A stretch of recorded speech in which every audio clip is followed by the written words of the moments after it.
أما بعد فأعوذ بالله من الشيطان الرجيم بسم الله الرحمن الرحيم إن الله وملائكته يصلون على النبي يا أيها الذين آمنوا صلوا عليه وسلموا تسليما صلى الله على النبي الأمي وآله وأصحابه صلى الله عليه وسلم صلاة وسلاما عليك يا سيدي يا رسول الله وعلى آلك وأصحابك أجمعين. محترم معزز سامعین کرام، لائق ست تکریم خواتین و حضرات، اللہ کے مہمانوں،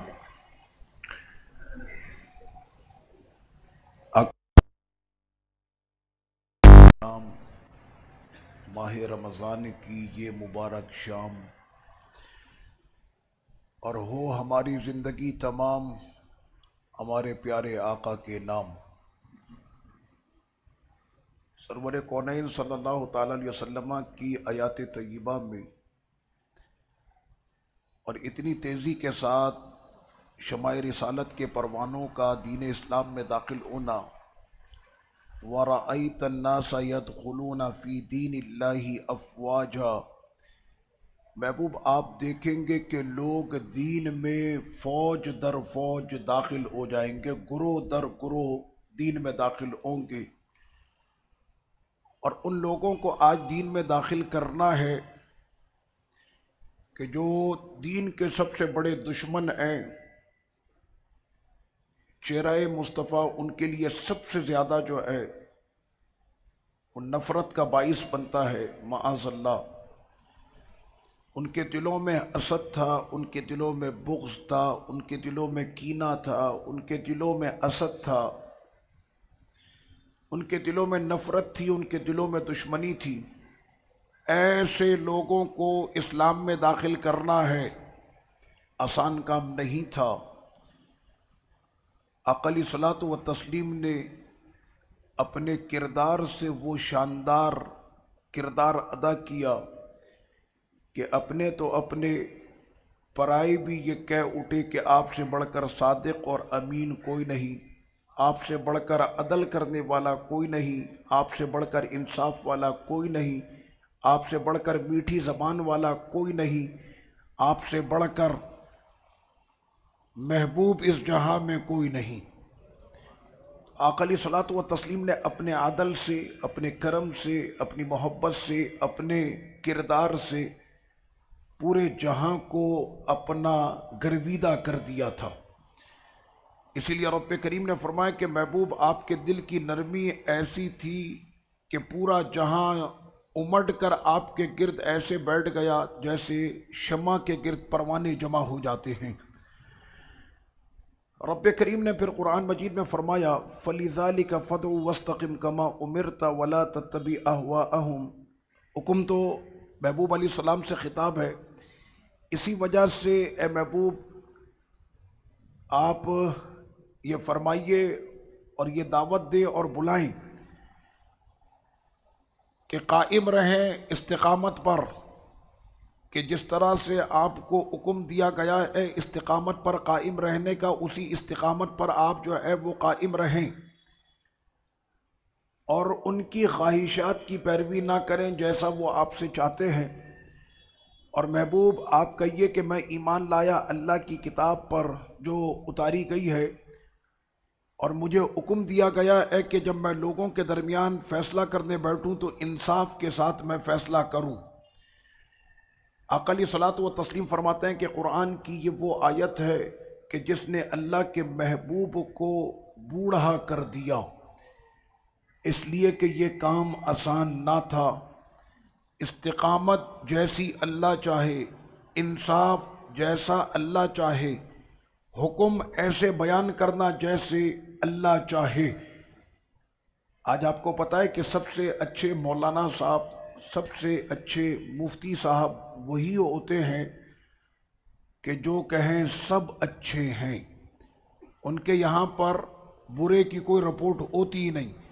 وہ کہتے ہیں یہودی بھی اچھے ہیں، نصارہ بھی اچھے ہیں، ہندو تو ہمارے بھائی ہیں، بد مذہب ہمارے یار ہیں، اور ہم سب کو لے کر چلیں گے، سب انسان ہیں، سب سے محبت کریں، نفرت کی باتیں نہیں کریں، مارنے کی باتیں نہیں کریں، کوئی آپ کے اسلام کے خلاف سازشیں کرے آپ اسے بھی سینے سے لگائیں، کوئی آپ کے نبی کی گستاخی کرے آپ اسے سر پر بیٹھائیں۔ کہتے یہ والا مولانا سب سے اچھا ہے، کیونکہ یہ کسی کو برا کہتا ہی نہیں ہے، اس کو پھر 7 اور 8 چینلوں پر دکھایا بھی جاتا ہے کہ یہ والا مولوی سب کو جنت میں لے کے جا رہا ہے، یہ ہندو کو بھی جنت میں لے کے جا رہا ہے، یہ عیسائی کو بھی جنت میں لے کے جا رہا ہے، یہ گستاخ صحابہ کو بھی جنت میں لے کے جا رہا ہے، یہ گستاخ رسول کو بھی جنت میں لے کے جا رہا ہے، اس نے سب کے لیے پھاٹک کھول کے رکھا۔ تو رب کریم کی بارگاہ میں آقا علیہ الصلوۃ والتسلیم کیا کہہ رہے ہیں کہ مجھ پر جو رب کا یہ حکم نازل ہوا، یہ حکم ایسا حکم ہے کہ جس نے اللہ کے حبیب کو بوڑھا کر دیا۔ جب آپ حق بولیں گے تو ابراہیم خلیل اللہ کو بھی زنجیروں میں جکڑا گیا کہ نہیں، جب آپ حق بولیں گے تو آپ کو بھی جلتی ہوئی دہکتی ہوئی آگ میں دھکیل دیا جائے گا، جب آپ حق بولیں گے تو میرے نبی کی راہوں میں کانٹے بچھے کہ نہیں، جب آپ حق بولیں گے تو طائف کی گلیوں میں میرے سرکار کے قدموں کو لہو لہان کر دیا تھا، اور وہ وقت بھی میرے آقا کے اوپر سے گزرا کہ آقا علیہ الصلوۃ والتسلیم کے پیروں میں اتنی تکلیف تھی کہ حضور فرماتے ہیں کہ اس روز میں کھڑے ہو کے نماز نہیں پڑھ سکا، میں نے بیٹھ کر نماز پڑھی ہے، میرے پاؤں اتنے زخمی ہو چکے تھے۔ جب تم حق بولو گے تو یہ ساری چیزیں تمہارے آڑے آئیں گی، اور جتنے بھی باطل ہیں وہ سامنے کھل کر دشمن بن کے تمہارے سامنے آئیں گے۔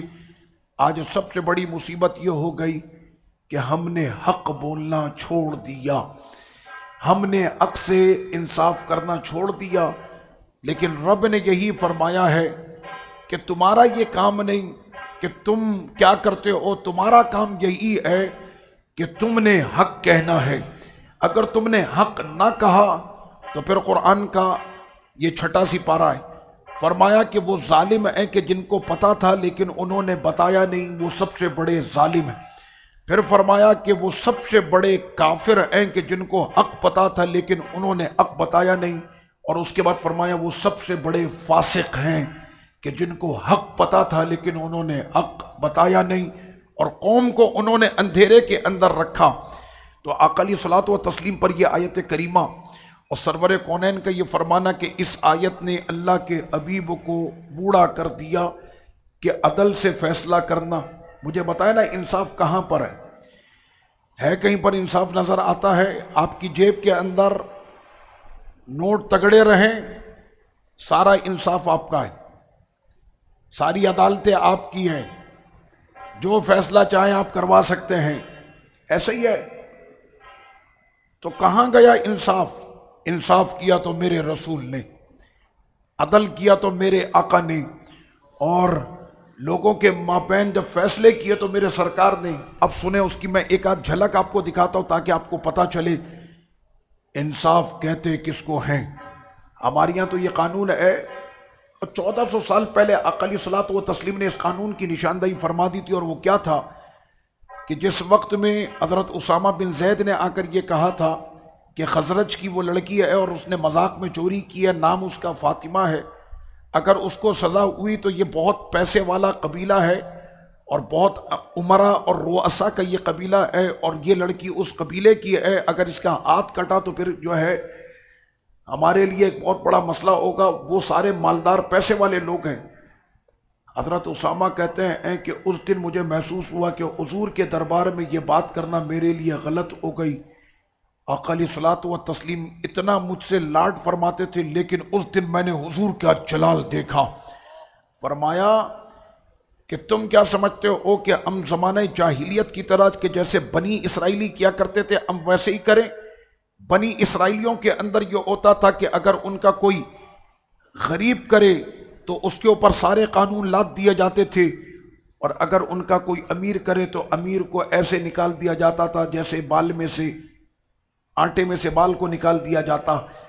فرمایا ہم جاہلیت کے دور میں نہیں ہیں، ہم بنی اسرائیل کے زمانے میں نہیں ہیں۔ آقا علیہ السلام نے اس وقت جو تاریخی جملہ ارشاد فرمایا، قسم خدا کی اگر اس جملے کو ہماری عدالتوں پر لکھ دیا جائے تو انشاءاللہ برکت ہوگی اور انصاف کے ساتھ پھر فیصلے شروع ہوں گے۔ فرمایا کہ وہ خزرج کی لڑکی جس نے مذاق میں چوری کی ہے اس کا نام فاطمہ ہے، اور اس کا ہاتھ کہتے ہو نہیں کٹے گا، تو سنو، اگر اس فاطمہ کی جگہ میری جانے جگر، میرا جگر گوشہ، میری شہزادی فاطمہ بنت محمد بھی ہوتی تو میں اس کے ہاتھ بھی کٹوا دیتا۔ یہ آقا علیہ الصلوۃ والتسلیم کا انصاف تھا کہ جس کے اوپر دنیا میں کوہرام برپا ہو گیا، اور آقا علیہ الصلوۃ والتسلیم نے وہ عمل کر کے دکھائے۔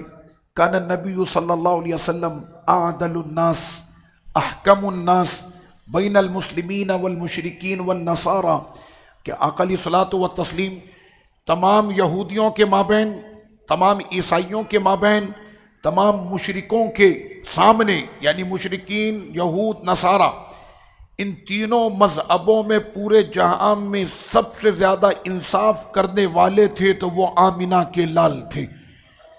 اس بات کو یہود نے بھی مانا، اس بات کو عیسائیوں نے بھی مانا، اور اس بات کو مشرکین نے بھی مانا کہ آقا علیہ الصلوۃ والسلام سے بڑھ کر انصاف کرنے والا پورے معاشرے کے اندر کوئی تھا ہی نہیں۔ پورے جہاں میں یہ جو اسلام پھیلا ہے نا، آج ہمارے یہاں کیا ہو گیا کہ ہم نے نعتیں بہت پڑھ لیں، ہم نے تقریریں بہت کر لیں، ہمارے یہاں محفلیں بہت ہو گئیں، صبح سے لے کر شام تک ہمارے پرنٹ میڈیا سے لے کر سوشل میڈیا، اور سوشل میڈیا سے لے کر مسجد اور ہماری سڑکیں اللہ اس کے رسول کے ذکر کے ساتھ گونجتی رہتی ہیں۔ اللہ کرے کہ پاکستان جب تک ہے اللہ رسول کے ذکر کی یہ محفلیں اسی طرح سجی رہیں۔ لیکن ایک وجہ تو یہ بنی ہے کہ ہمارے یہاں صرف نعت تک ہے، واز تک ہے۔ اصل میں جو رنگ محمدی ہے صلی اللہ علیہ وسلم، کہ آقا علیہ السلام سے اگر کوئی آ کر گفتگو کرتا تھا نا، اب جیسے میں یہاں ممبر پہ بیٹھا ہوں، جناب علامہ صاحب بیٹھے ہیں، اب مجھ سے آ کر کوئی سوال کرے گا تو میں یوں ہی رہوں گا، ہاں تم جھک کر مجھے بتاؤ گے، کیونکہ میرا مرتبہ بڑا ہے، میرے آقا سے بڑا کسی کا مقام نہیں۔ آقا علیہ الصلوۃ والتسلیم کے پاس جب کوئی آتا تو سرکار اس وقت تک اپنے سر انور کو ایسے جھکائے رکھتے کہ جب تک کہ وہ اپنا سر اٹھا نہیں لیتا۔ دوسرا شخص جو بولنے آیا تھا، اپنا مسئلہ کان میں کہنے کے لیے آیا تھا، جب تک وہ اپنا سر نہیں اٹھاتا حضور بھی اپنے سر کو نہیں اٹھاتے۔ یہ میں نے ایک چھوٹی سی مثال دی ہے اپنے آقا کی حیات طیبہ سے۔ ہاتھ ملانے کے وقت آقا ایسے ہاتھ بھی ملاتے، اس کی آنکھوں میں آنکھیں ڈال کر اس کو دیکھتے بھی، اور چہرے پر میرے آقا کی مسکراہٹ ہوتی۔ یہ تو سلام کا طریقہ ہو گیا، لیکن آقا اس وقت تک اپنے اس امتی کا ہاتھ نہیں چھوڑتے تھے جب تک کہ وہ امتی اپنا ہاتھ نہ کھینچ لے، یعنی حضور نہیں اس کو چھوڑتے تھے۔ آج ہم لوگوں کا یہ حال ہو گیا کہ ہاتھ ملانا بھی شاید ہمارے لیے مشکل ہو جاتا ہے، میں اپنی بات کر رہا ہوں۔ تو آقا علیہ الصلوۃ والتسلیم کے وہ اخلاق عالی کیسے اخلاق تھے، یہ ان اخلاقوں کی برکت ہے کہ حضور نے پورے جہاں کو اپنا دیوانہ بنا دیا تھا۔ جو آقا علیہ الصلوۃ والتسلیم اس طرح سے کرتے تھے تو سارے حضور کے عشق میں جو ہے وہ دیوانے ہو جاتے تھے کہ یہ کون ہے، کہاں سے لائی یہ اخلاق، کہاں سے لائی یہ گفتار، کہاں سے لائی یہ انداز، کہاں سے آئی یہ اطوار۔ یہ آقا علیہ الصلوۃ والتسلیم نے کیا۔ بین الجمیع ووصى النبی صلی اللہ علیہ وسلم بالعدل لأنه اہم اساسیت الحیات والعدل صفت الاسلام، کہ آقا علیہ الصلوۃ والتسلیم نے فرمایا کہ وصیت بھی کی میرے سرکار نے کہ جب بھی فیصلہ کرنا انصاف سے، اگر تمہارے 4 بیٹے ہیں تو ان میں بھی انصاف ہوگا، 3 بیٹیاں ہیں تو ان میں بھی انصاف ہوگا، ماں ہے تو ماں کے ساتھ بھی انصاف، باپ ہو تو باپ کے ساتھ بھی انصاف۔ اب اگر تم معاشرے میں آ کر بیٹھے تو پھر معاشرے کے لیے انصاف، اگر تم پنچایت کے سرپنچ بنے تو اس میں بھی کرنا ہوگا انصاف، اگر کسی نے تم کو میاں بیوی کے جھگڑے میں لا کے بٹھایا، ہر جگہ پہ انصاف کرنا ہے۔ یہاں پر یہ جو ہوتا ہے نا کہ یار اس کو بلا لو یہ فیصلہ صحیح کرے گا، کیوں، یہ ہماری پارٹی کا ہے، اس کا جھکاؤ ہماری طرف ہے۔ آج جو جھکاؤ کے اوپر فیصلے کرتے ہیں یہ محشر میں بھی آئیں گے تو یہ جھکے ہوئے آئیں گے۔ اب میں بھی آپ کو حدیث بتاتا ہوں، آقا علیہ الصلوۃ والتسلیم نے فرمایا، تو سرور کونین صلی اللہ علیہ وسلم کا عدل و انصاف پھر اتنا مشہور ہو چکا تھا خود میرے آقا نے اپنے انصاف کی مثال پیش کی. مال غنیمت تقسیم ہو رہا ہے. ایک شخص کہنے لگا آقا علیہ الصلوۃ والتسلیم کو کہ آپ نے غنیمت کا مال تقسیم کرنے میں انصاف نہیں کیا. آقا علیہ الصلوۃ والتسلیم نے سنا, کیا فرمایا, کیا کہا تم نے؟ میں نے انصاف نہیں کیا. تو پھر یہ بتاؤ کہ ہمارے بعد ہم سے بڑھ کر انصاف کرنے والا کون ہوگا؟ ہم سے بڑھ کر انصاف کرنے والا کون ہوگا؟ آقا علیہ الصلوۃ والتسلیم نے جب یہ فرمایا, اور آپ کے چہرے کا رنگ جو تھا بالکل سرخ تھا, ایسے وقت میں سیدی فاروق اعظم کا کیا حال ہوگا جب میرے حضور کو جلال آ جائے. نکالی تلوار, ابھی اس کی میں گردن اڑاتا ہوں. فرمایا نہیں عمر ٹھہر جاؤ. اس کے بعد کیا فرمایا؟ فرمایا کہ اس سے ایک خاندان چلے گا, ایک نسل چلے گی. وہ قرآن تو بہت پڑھیں گے لیکن قرآن ان کے الگ سے نیچے نہیں اترے گا. وہ دین سے ایسے نکلے ہوں گے جیسے تیر کمان سے نکلا ہوا ہوتا ہے. اس کے بعد پھر آقا علیہ الصلوۃ والتسلیم نے اس شخص سے لے کر اس کی پوری نسل کشی کرتے ہوئے آپ نے فرمایا کہ اس کا خاندان ایسا ہوگا, ایسا ہوگا, ایسا ہوگا. وہ جتنی بھی علامتیں میرے رسول نے ارشاد فرمائی تھی وہ ساری علامتیں خارجیوں میں پائی جاتی ہیں. وہ اپنے سر منڈوائیں گے, ان کی شلواریں جو ہے وہ ادرجے اوپر ہوں گی. ایک ایک چیز میرے حضور نے ارشاد فرمائی ہے. اور قسم خدا کی جب ہم نے خارجیوں کو آج کے زمانے میں دیکھا تو ہم نے کہا واہ میرے آقا, جو فرمایا حق تھا. ایک ایک نشانی خارجی کی آقا علیہ الصلوۃ والتسلیم نے فرمایا, اور وہ ساری نشانیاں ان میں موجود ہیں. یہ وہ شخص تھا کہ جس نے حضور کے لیے کہا تھا کہ آپ نے انصاف نہیں کیا. آقا نے فرمایا ہم سے بڑھ کر ہمارے بعد تمہیں کوئی انصاف کرنے والا نہیں ملے گا. آقا علیہ الصلوۃ والتسلیم نے جب فتح مکہ کر لیا تو وہاں پر ایک شخص ہے مکے کے اندر جس کا نام ہے صفوان بن امیہ, اور اس کا کام تھا یہ ہتھیار بناتا تھا, یعنی تلوار, نیزے اور ڈھال, یہ چیزیں اس طرح کی وہ بناتا تھا. صفوان اس کا نام ہے, اور ابھی اس نے کلمہ نہیں پڑھا. لیکن فتح مکے میں راج کس کا ہے؟ میرے نبی کا اور نبی کے غلاموں کی حکومت ہے. سامنے جنگ آئی غزوہ حنین. اب حنین کی جنگ میں صحابہ کرام علیہم رضوان کو عادت تھی ڈھالوں کی, تلواروں کی, ڈھالوں کی. ڈھال ان کے پاس کم تھے. تو آقا علیہ الصلوۃ والتسلیم نے فرمایا کہ ایسا کرو کہ صفوان کے پاس چلے جاؤ اور صفوان سے جا کر 30 یا 40 ڈھالے جو ہیں وہ اس سے لے لو. آقا علیہ الصلوۃ والتسلیم کا کوئی صحابی جب پہنچا وہاں پہ اور صفوان کو جا کر کہا کہ صفوان ہمیں ڈھال چاہیے, تو صفوان نے یہ دیکھا کہ اب تو حکومت ان کی ہے, شہر پر سلطنت اور راج انہی کا ہے, اب ہماری تو چلنے والی ہے نہیں. لیکن اندر جو موجود دل کے اندر بات تھی وہ زبان پر آ گئی. اس نے کیا کہا؟ کہنے لگا کہ ایسے ہی کام کے لیے چاہیے یا تم میری ڈھالوں پر قبضہ جمانے کے لیے آئے ہو؟ تو صحابہ نے کہا کہ تم نے سوچ بھی کیسے لیا کہ ہم تمہاری جاگیر پہ قبضہ کریں گے؟ ہمیں وقتی طور پر ضرورت ہے, ہم اپنا کام پورا ہو جائے گا اس کے بعد ہم تمہیں واپس کر دیں گے. اس کو عربی میں کہتے ہیں عاریہ. تو صفوان نے کہا عاریتن ام غصبن, کیا تمہیں وقتی طور کے لیے چاہیے یا تم ہمیشہ کے لیے ہمارے اس سامان پر غصب کرنے آئے ہو, یعنی قبضہ جمانے آئے ہو؟ تو قال بل عاریہ, انہوں نے کہا نہیں ہمیں وقتی طور کے لیے چاہیے. تو انہوں نے 30 یا 40 ڈھالیں وقتی طور پر صفوان بن امیہ سے وہ ڈھالیں لیں, اور غزوہ حنین کے اندر پھر جو عظیم کامیابی مسلمانوں کو نصیب ہوئی, اور اس کے بعد جب ڈھالیں واپس کرانے کے لیے گئے اور صفوان نے جب ڈھالوں کو کاؤنٹ کیا, جیسے ہمارے یہاں ڈیکوریشن والے شادی کے بعد تھالوں کو کاؤنٹ کرتے ہیں, تو انہوں نے جب ڈھالوں کو کاؤنٹ کیا تو اس میں 2-4 ڈھالیں کم تھیں. بات پہنچی میرے آقا علیہ الصلوۃ والسلام تک, اور اس نے صفوان نے یہ کہا کہ دیکھو میری اتنی ڈھالیں کم ہو گئی, لیکن ابھی بھی وہ ڈر رہا ہے کہ ان سے کون لڑ سکتا ہے. بھائی ان کی ریاست ہے, مکہ ان کا ہے, حکومت ان کی ہے, اگر 2-4 ڈھالیں کم ہو گئی, اگر یہ دکان پہ بھی قبضہ کر لے تو ہم کچھ نہیں کر سکتے. میرے آقا صفوان کے پاس تشریف لائے. اور آنے کے بعد فرمایا صفوان یہ بتا کہ تیری ایک ڈھال کتنے کی ہے؟ تو اس نے کہا کہ یہ آپ کیا کریں گے؟ فرمایا جتنی ڈھالیں تیری کم ہوئی ہیں میں محمد اللہ کا رسول تمہاری ان تمام ڈھالوں کی قیمت ادا کرنے کے لیے آیا ہوں۔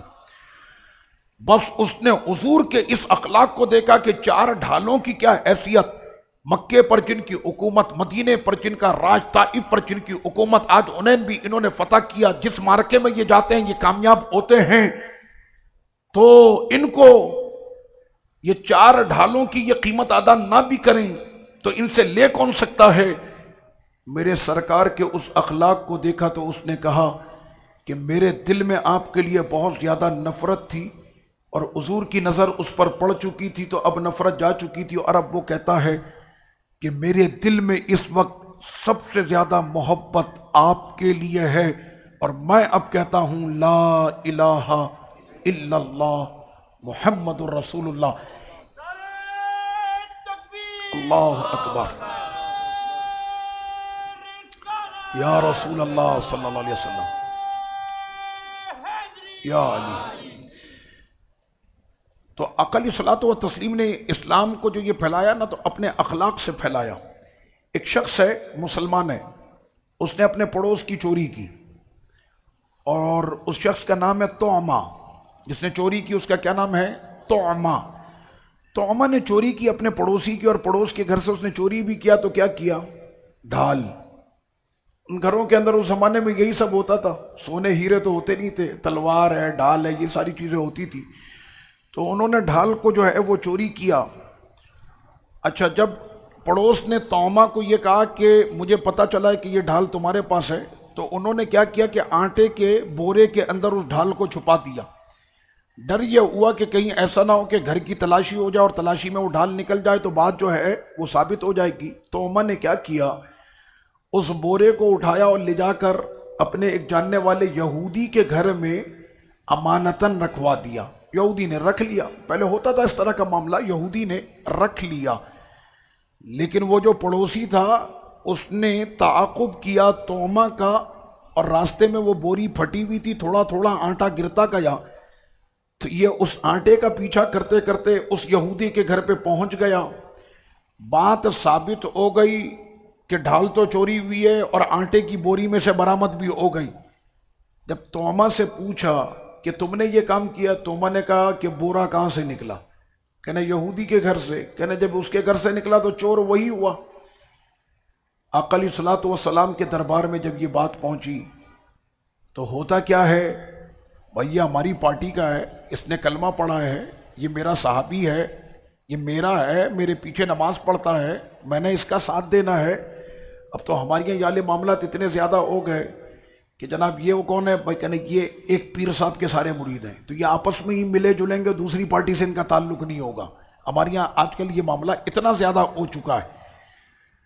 بھائی ہم لوگوں نے کلمہ ایک نبی کا پڑھا ہے، ہمارا نبی ایک، ہمارا خدا ایک، ہمارا رب ایک، ہماری کتاب ایک، ہمارے صحابہ وہی، ہماری آل بیت وہی، ہماری محبتیں وہی، ہمارا عقیدہ وہی، ہمارا نظریہ وہی، تو پھر یہ چیزیں کیوں آ گئیں کہ جناب یہ فلاں پیر صاحب کا مرید ہے، یہ فلاں صاحب کا مرید ہے، یہ والا اس سے بات نہ کرے، وہ والا اس سے بات نہ کرے؟ تو آقا علیہ الصلوۃ والتسلیم کا آپ دیکھیں کردار کیا رہا۔ میرے سرکار نے جب معاملے کو دیکھا نا تو آقا کے سامنے دل کی کیفیت پوشیدہ نہیں ہوتی تو یہ بات تو ویسے بھی ظاہر ہو چکی تھی۔ میرے سرکار نے بھرپور طریقے سے اس وقت میں اس یہودی کو جو ہے وہ عافیت عطا کی، کیونکہ اس پر چوری کا الزام ڈلنا تھا، اور سرکار نے بالکل واضح طور پر فرمایا کہ یہ کام طعمہ تمہارا ہے، اب تمہیں استغفار بھی کرنی ہے، تمہیں توبہ بھی کرنی ہے، اور تم نے جو اس کے ساتھ کیا ہے اس کا بدلہ بھی تم نے جو ہے وہ ادا کرنا۔ یعنی حضور نے مسلمان کا ساتھ نہیں دیا، اس لیے کہ مسلمان یہاں پر کیا ہو رہا تھا کہ اس نے جھوٹا الزام ڈالا تھا یہودی کے اوپر۔ حضور نے فرمایا یہودی بے قصور ہے، طعمہ قصوروار ہے۔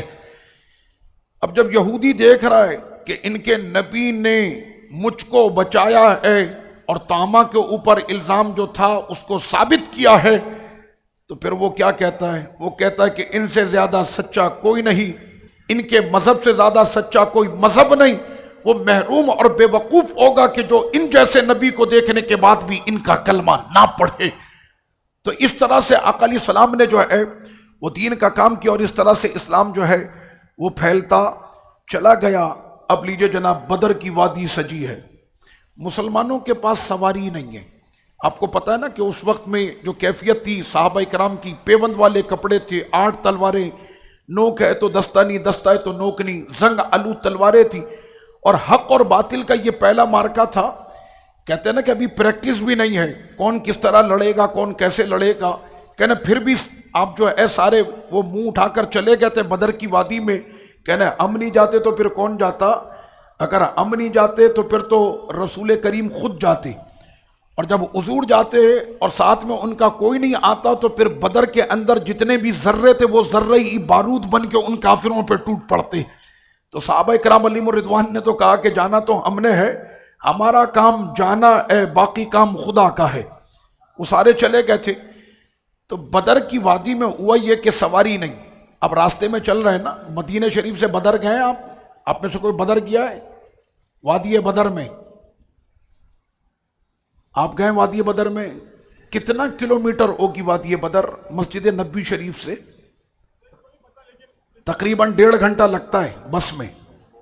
اگر فل اسپیڈ میں بس چلے، 100-110 کی اسپیڈ میں بس چلے تو 1.5 گھنٹہ لگتا ہے مدینہ منورہ سے بدر کی وادی میں پہنچنے میں۔ آقا علیہ الصلوۃ والتسلیم نے فرمایا کہ سواریاں ہمارے پاس کم ہیں تو ایک سواری پر 3 سوار ہوں گے۔ کیسے کہ ایک بیٹھے گا تو 2 چلیں گے، پھر ایک بیٹھے گا، پھر 2 چلیں گے، پھر ایک بیٹھے گا، تو اس طرح سے سواریاں استعمال کریں۔ سواریاں نہیں ہیں نا ہمارے پاس، تو باری باری جس کی باری آئے گی وہ چلے گا۔ تو آقا علیہ الصلوۃ والتسلیم کے ساتھ ابو لبابہ وکانا ابو لبابہ وعلی ابن ابی طالب اور آقا علیہ الصلوۃ والسلام۔ ابو لبابہ مولا کائنات اور میرے آقا علیہ الصلوۃ والسلام، یہ 3 ایک سواری پر تھے۔ تو وکانا دور رسول اللہ صلی اللہ علیہ وسلم۔ اچھا، جب آقا علیہ الصلوۃ والتسلیم سوار ہوتے ہمیں بڑی خوشی ہوتی، حضور تو یہاں پر سواری پہ سوار ہے، ہمارا بس چلے تو ہم تو اپنے سر پہ بٹھا کے لے کے جائیں۔ مولا کائنات نے کی تھی نا پیشکش، جس وقت میں فتح مکہ ہوا تھا، کچھ بت اونچی جگہ پر تھے تو مولا کائنات نے کیا کہا؟ آقا میرے کاندھے پر سوار ہوں، آقا میرے کاندھے پہ سوار ہوں اور ان بتوں کو گرائیں۔ تو آقا علیہ الصلوۃ والسلام نے فرمایا، اے علی، آپ بار نبوت نہیں اٹھا سکتے، ایسا کریں کہ آپ میرے کاندھے پہ سوار ہو جائیں۔ مولا کائنات پر حضرت علی جو ہے وہ سرکار کے کاندھے پہ سوار۔ پوچھا ساتھیوں نے بعد میں، حضور کے کاندھے پر جب بیٹھے تھے علی کیسا لگ رہا تھا؟ فرماتے ہیں کہ میں اس بلندی پر پہنچا ہوا تھا کہ اگر میرا ہاتھ اٹھے تو میں عرش کے پائے کو چھو لیتا ہوں، اتنے اوپر میری بلندی تھی۔ تو وہ خوش ہوتے تھے کہ سرکار جو ہے وہ سوار ہیں۔ اب جب آقا علیہ السلام نے پیدل چلنا شروع کیا نا تو یہ راضی نہیں ہوئے، ابو لبابہ اور مولا کائنات۔ کون راضی ہوگا حضور پیدل چلے؟ کون راضی ہوگا؟ وہ کہیں حضور ہم تو اپنی پلکیں بچھاتے ہیں، اس پہ چلیں۔ یہ صحابہ کرام کا عشق ہے، میں کوئی مبالغہ نہیں کر رہا۔ وہ کہیں کہ حضور ہم لیٹ جاتے ہیں، ہمارے سینوں پر پاؤں رکھ رکھ کے چلیں۔ تو صحابہ کرام ایسی محبت کرتے تھے۔ آقا علیہ الصلوۃ والسلام جب پیدل چلے تو ان کو اچھا نہیں لگا۔ ابو لبابہ اور مولا کائنات نے اس وقت کہا کہ حضور آپ پیدل چل رہے ہیں، ہمیں اچھا نہیں لگ رہا۔ اب سنیں میرے آقا نے کیا فرمایا۔ فرمایا ما انتما باقوی منی، نہ تو تم دونوں مجھ سے زیادہ طاقت میں زیادہ، ولا انا باغنی عن الاجر منکما، اور تم کیا چاہتے ہو؟ پیدل چل کر صرف نیکیاں تم جمع کرو گے، نبی کو ان نیکیوں سے محروم کرنا چاہتے ہو؟ آج بدر کے لیے یہ قدم اٹھ رہے ہیں، تم کو نہیں پتا ابھی ایک ایک قدم پر تو جنت بھی ہل رہی ہے۔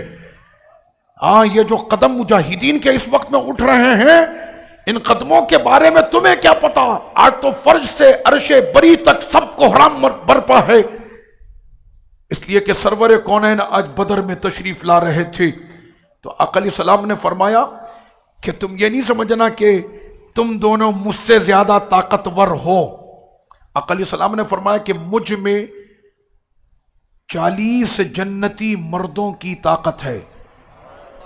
کتنے مردوں کی؟ 40 جنتی مردوں کی مجھ میں اکیلے میں طاقت ہے۔ ایک جنتی مرد کی طاقت دنیا کے 10 مردوں کے برابر ہے، تو 400 دنیا کے مردوں کی طاقت میرے رسول کے بازو میں تھی۔ 400 دنیا کے مردوں کی طاقت سرکار کے بازو میں تھی۔ صحابہ اکرام کہتے ہیں کہ کبھی ایسا بھی ہوتا تھا کہ جب صفیں بنتی تھیں مجاہدین کی تو آقا علیہ الصلوۃ والتسلیم تنے تنا ایسے کفار کی صفوں کے سامنے آ کر کھڑے ہو جاتے تھے۔ تو کہنے جب حضور میدان میں اکیلے بھی چل رہے ہوتے تھے تو ایسا لگتا تھا کہ کوئی عظیم لشکر جا رہا ہے۔ حضور کی اکیلے ذات ایسے لگتی تھی کہ کوئی بہت بڑا عظیم لشکر جا رہا ہے۔ تو آقا علیہ السلام نے فرمایا کہ تم دونوں مجھ سے زیادہ قوت میں بھی نہیں ہو، اور نیکیوں کے اندر بھی مجھ کو جو ہے تم یہ نہیں سمجھو کہ میں محروم ہو جاؤں گا۔ تم جب پیدل چل کے نیکیاں کما رہے ہو تو میں بھی پیدل چل کے نیکیاں کماؤں گا۔ مجھے بتائیں محبوب خدا پیدل چلیں، ہمارے یہاں پر تو اگر کوئی محلے کا کانسلر بھی بن جاتا ہے تو پھر آپ کو پتہ ہے نا اس کا انداز کیا ہوتا ہے۔ اور تم کو پتہ نہیں میں محلے کا کونسلر ہوں، اس کے لیے جب تک VIP گاڑی نہ لگے تو وہ جاتا نہیں ہے گٹر دیکھنے کے لیے۔ تو میں یہاں پر مسئلہ یہ بتا رہا ہوں۔ تو آقا علیہ الصلوۃ والتسلیم محبوب خدا سرور کونین نبیوں کے سردار پیدل چل رہے تھے بدر کی وادی میں جاتے ہوئے۔ یہاں پر کوئی ایسا شخص ہے ہمارے پاس جس کی 2 بیویاں ہیں؟ نہیں، کوئی مسئلہ تھوڑی ہے، 2 شادیاں کرنا کوئی عیب کی بات تھوڑی ہے کوئی بھی نہیں ہے۔ پہلی کے لیے دعا کر دوں اللہ پاک آپ کو زوجہ صالحہ عطا فرمائے، یہ بہت بڑی نعمت ہے۔ جتنے بھی کنوارے ہیں سب کو رب کریم صالحہ بیوی عطا فرمائے۔ نیک بیوی ملنا بہت بڑی نعمت ہے۔ بیوی اگر نیک ہوگی تو اپنے ساتھ قسمت لائے گی، بیوی کے قدم نیک ہوں گے تو ساتھ برکت لائے گی۔ ایسے لوگوں کو میں نے دیکھا کہ جو بالکل فقیر تھے، بیوی ان کو مل گئی پارسا نیک، اور جب وہ بیوی گھر میں آئی ہے تو اللہ نے پھر اس کی قسمت کا دروازہ ایسا کھولا کہ پھر وہ دیکھتے ہی دیکھتے کہاں سے کہاں پہنچا۔ اگر کسی کی 2 بیویاں، ایک کے ساتھ انصاف کیا اور دوسری کے ساتھ انصاف نہیں کیا، آقا نے فرمایا کہ وہ محشر میں جب آئے گا تو وہ ایسے ٹیڑھا آئے گا۔ سمجھ میں آ رہی ہے؟ کیوں کہ ترازو کا ایک پلڑا تو اس نے ادا کیا، دوسرا نہیں کیا، تو وہ سیدھا نہیں ہوگا، وہ اس طرح سے آئے گا۔ اگر کسی نے 2 بیویاں رکھی ہیں تو سرکار نے ان کے لیے بھی فرمایا کہ عدل میں، انصاف میں، نان میں، نفقے میں دونوں کو بالکل برابری ہونی چاہیے۔ اگر تم نے ایک کا حق دیا، اور عام طور پر ہوتا یہی ہے کہ جو دوسری والی آتی ہے نا وہ ہوتی ہے پھر چوچلا، سمجھتے ہیں نا، لاڈلی۔ تو پہلی والی کا جو حق ہے وہ بالکل مار دیا جاتا ہے اور اس کو سپرد کیا جاتا ہے، اے بچوں کے، چلو بچوں اماں کو سنبھالو، ابا جا رہے ہیں دوسری والی کے ساتھ۔ تو آقا علیہ الصلوۃ والسلام نے اس وقت کیا فرمایا؟ فرمایا کہ وہ محشر میں جب آئے گا تو وہ ایسے جھکا ہوا آئے گا، اللہ اکبر۔ یعنی محشر میں بھی لوگ ان کو دیکھ کر عبرت حاصل کریں گے کہ جو شخص سیدھا چلا کرتا تھا دنیا میں، نا انصافی کی وجہ سے آج اس کو محشر میں جھکا دیا گیا۔ میرے ایک ساتھی ہیں، شاید اعتکاف میں موجود ہیں، اعتکاف پہ بیٹھے، انہوں نے مجھ سے کہا تھا کہ وہ واقعہ سنائیے گا کہ آقا علیہ الصلوۃ والسلام سے جب صحابی نے آ کر کہا تھا کہ آپ نے میرے پیٹ پر مارا ہے، مجھے تکلیف ہوئی، مجھے قصاص چاہیے۔ کس نے کہا تھا؟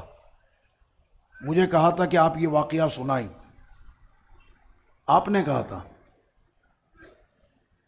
اچھا، کس نے کہا تھا؟ میں بھول گیا، مجھے یاد نہیں پڑ رہا، لیکن مجھے کل کسی نے کہا تھا کہ آپ یہ واقعہ ضرور سنائیے گا۔ مجھے یاد نہیں پڑ رہا کہ وہ اس وقت یہاں پر موجود ہے نہیں ہے۔ سنیں واقعہ، چونکہ ہمارے موضوع سے متعلق ہے تو سن لیں۔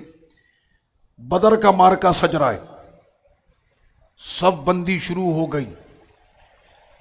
میں بار بار بات کرتا ہوں ڈسپلین کی، ابھی بھی آپ بیٹھے ہیں، میں اس وقت بھی مجمع کے اندر دیکھ رہا ہوں کہ کچھ لوگ ہیں کہ جن کا ڈسپلین بالکل نہیں ہے۔ اور وہ اس طرح سے درس میں بیٹھے ہوئے ہیں کہ اے کاش کہ یہ درس ہوتا ہی نہیں۔ میں نے کہا جس کے دل میں اگر یہ خیال بھی ہے کہ نبی کی محبت سن کے ہم کو بوریت ہو رہی ہے، اٹھ کے چلا جائے یہاں سے، نہیں بیٹھے وہ درس میں۔ حضور کے ذکر سے کسی کو بوریت ہو جائے، مومن ہے وہ۔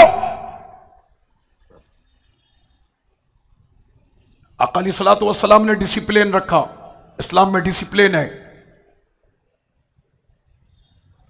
وہ کسی نے کہا نا کہ ہمارے یہاں پر جو فوج ہے 5 لاکھ ہے، 5 لاکھ فوج ہے؟ کہنا ہاں۔ کہنا جمع کرنے میں کتنا ٹائم لگتا ہے جنرل؟ کہنا اگر مسلمانوں کی بربادی کے لیے اس فوج کو ہمیں جمع کرنا ہو تو ہمیں آدھا دن لگے گا، ہم ساری فوج کو جمع کر کے آدھے دن کے اندر بقیہ ہم مسلمانوں کو دنیا سے ختم کر سکتے ہیں۔ کہنا تمہیں تو آدھا دن لگے گا فوج کو جمع کرنے میں نا، ہمارے یہاں صرف امام کہتا ہے صفے درست کر لیں، تو پیچھے اگر لاکھوں کا بھی مجمع ہوتا ہے تو سیکنڈوں میں صف بن جاتی ہے۔ یہ صف کس نے بنائی تھی؟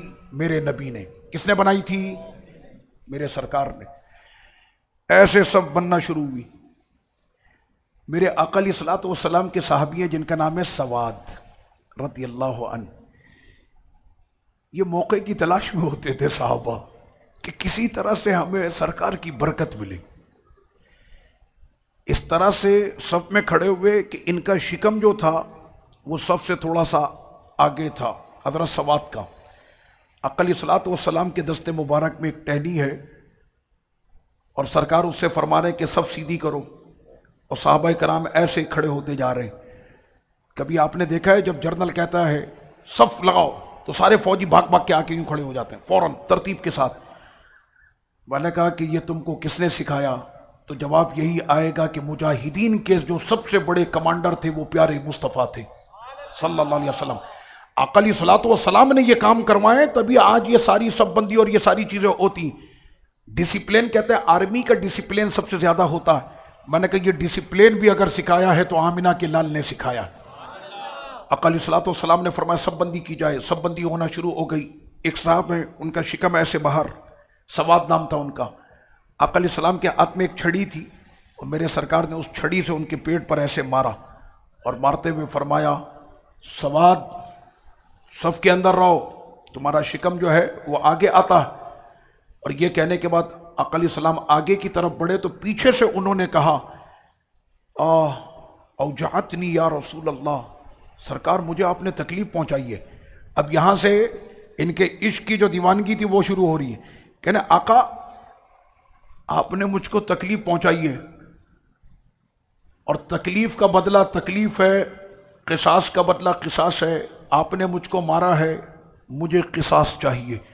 اتنا کہنا تھا کہ صحابہ کے مابین تلواریں نکل گئیں کہ اس سے پہلے کہ بدر میں تلواریں چلیں گی، سواد تیری جرت کیسے ہوئی؟ تو آقا سے قصاص مانگتا ہے، جرت کیسے ہو گئی؟ ہم سواد کی گردن کاٹ دیں گے۔ آقا نے فرمایا آپ ٹھہر جاؤ، کسی کو جوش میں آنے کی ضرورت نہیں، میں نے اس کو مارا ہے، اس کو تکلیف ہوئی ہے، وہ مجھ سے قصاص چاہتا ہے، اللہ کا رسول قصاص دینے کے لیے تیار ہے۔ اب جیسے ہی آقا علیہ الصلوۃ والسلام نے فرمایا سواد آجا مجھ سے بدلہ لے لے، تو اب انہوں نے کیا کہا؟ بات ابھی پوری نہیں ہوئی۔ کہنے لگے حضور آپ نے میرے جس جگہ پر شکم پہ مارا تھا وہاں پر کپڑا بھی نہیں تھا۔ یعنی حضور کے وہ غلام انٹرنیشنل عالمی جنگ لڑنے جا رہے تھے، حضور کے وہ غلام عظیم جنگ، آپ کہہ لیں جنگ عظیم، وہ لڑنے کے لیے جا رہے ہیں کہ پوری دنیا کا کفر ایک طرف کھڑا ہے اور حضور کے یہ غلام اس لشکر عظیم سے ٹکرانے کے لیے جا رہے تھے اس حال میں کہ ان کے بدن پر کپڑے بھی پورے نہیں تھے۔ یہ وردی جو ان کو ملی ہوئی تھی یہ حضور نے وردی ان کو عطا کی تھی، پیوند والی وردی۔ پیوند والی وردی پہن کے ہمارا کوئی فوجی جائے گا لڑنے کے لیے؟ آقا علیہ السلام کے یہ غلام پیوند والی وردی پہن کے دنیا کی سب سے بڑی جنگ لڑنے جا رہے تھے۔ کس کو پتا تھا کہ میرا رب اس جنگ کو قرآن میں سورہ انفال میں اور سورہ آل عمران میں اور دیگر سورتوں کے اندر اس کا جو ہے وہ سورہ توبہ میں یہ سارا ذکر اس کا ہوگا ان کو کیا کہ وہ اپنے اس پیوند والے کپڑوں کے اندر وہ جب وردی پہن کے نکلے تھے حضور کے در سے، وہ وردی پہن کر جو پیوند والی وردی تھی، ان کو کیا پتا کہ قیامت تک قرآن کی اتنی صورتوں کے اندر ہماری ان وردیوں کو سلامیاں پیش ہوتی رہیں گی۔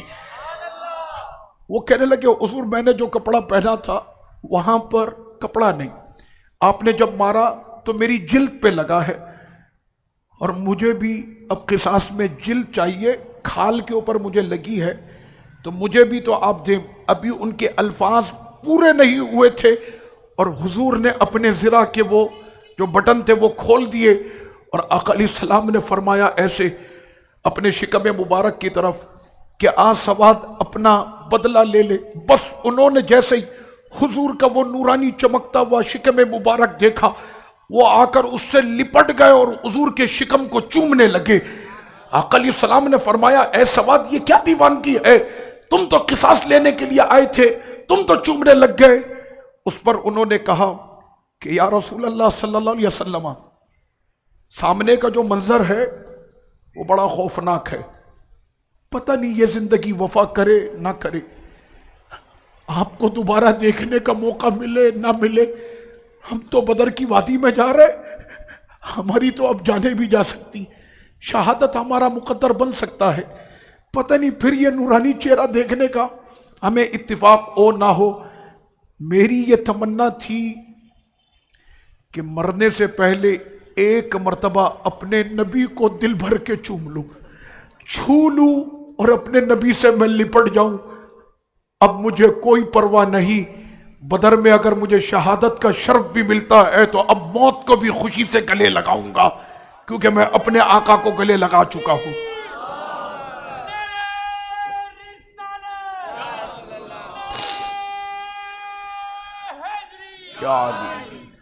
تو آقا علیہ السلام سے انہوں نے کہا کہ اب مجھے شہادت کا بھی کوئی مسئلہ نہیں، میری یہ آخری تمنا تھی، اب وہ پوری ہو گئی۔ اور سرکار جانتے تھے کہ سواد کیا چاہتا ہے، آقا کو بھی پتا ہے یہ چاہتا کیا ہے۔ حضور نے بھی جانے سے پہلے پہلے اس پیارے کی تمنا پوری کر دی کہ ایسا نہ ہو کہ بیچارہ شہادت پا جائے اور اس کے دل کی آرزو دل میں ہی رہ جائے۔ حضور نے جان کر ان کی اس آرزو کو جو ہے وہ پورا کیا۔ تو یہ آقا علیہ السلام کا انصاف اور عدل تھا، یہی وجہ تھی کہ آج پورے جہاں میں میرے رسول کا ذکر ہے، ان کے کردار، ان کے عدل، ان کے اخلاق، اور یہ ساری برکتیں اسی کی ہیں۔